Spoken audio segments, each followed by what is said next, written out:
తాను నటించిన చిత్రాలన్నిటిలో ఆ సినిమానే చాలా స్పెషల్ అంది పూజ. ముఖ దర్శకుడు ఎన్ శంకర్ కుమారుడు దినేష్ మహీంద్ర పరిచయం అవుతున్నారు. సిద్ధు జొన్నలగడ్డ నటించిన సినిమా జాక్. అక్కినేని నాగార్జున ఆయన కుటుంబ సభ్యులు ప్రధాని మంత్రి మోదీని కలిశారు. రష్మిక మందన చెప్పిన క్రష్ కహాని. ఇలాంటి కొన్ని సినిమా వార్తలు ఈరోజు తెలుసుకుందాం రండి. తాను నటించిన చిత్రాలన్నింటిలో రెట్రో చాలా స్పెషల్ అని చెప్పారు నటి పూజా హెగ్డే. ఆ సినిమాలో ప్రతి సన్నివేశం తనకు ఇష్టమన్నారు. సీన్స్ తెరకెక్కించిన తీరు, వాటిలోని భావోద్వేగాలు అందరినీ ఆకట్టుకుంటాయని చెప్పారు.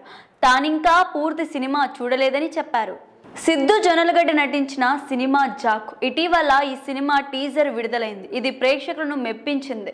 ఇందులో సిద్ధుకి జోడీగా బేబీ బ్యూటీ వైష్ణవి చైతన్య నటిస్తోంది. ఈ మూవీ సమ్మర్లో ఏప్రిల్ 10న విడుదల చేయనున్నారు makers.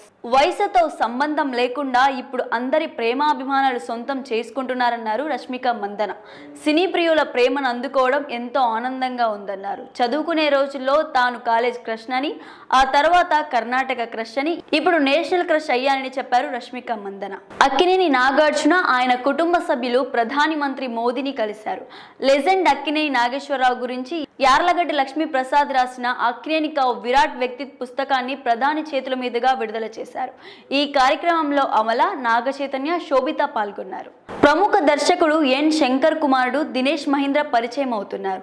Feel good love స్టోరీతో టాలీవుడ్కి entry ఇస్తున్నారు దినేష్. ఏప్రిల్లో షూటింగ్ మొదలు కానుంది. ప్రస్తుతం పాటల రికార్డింగ్ జరుగుతుంది.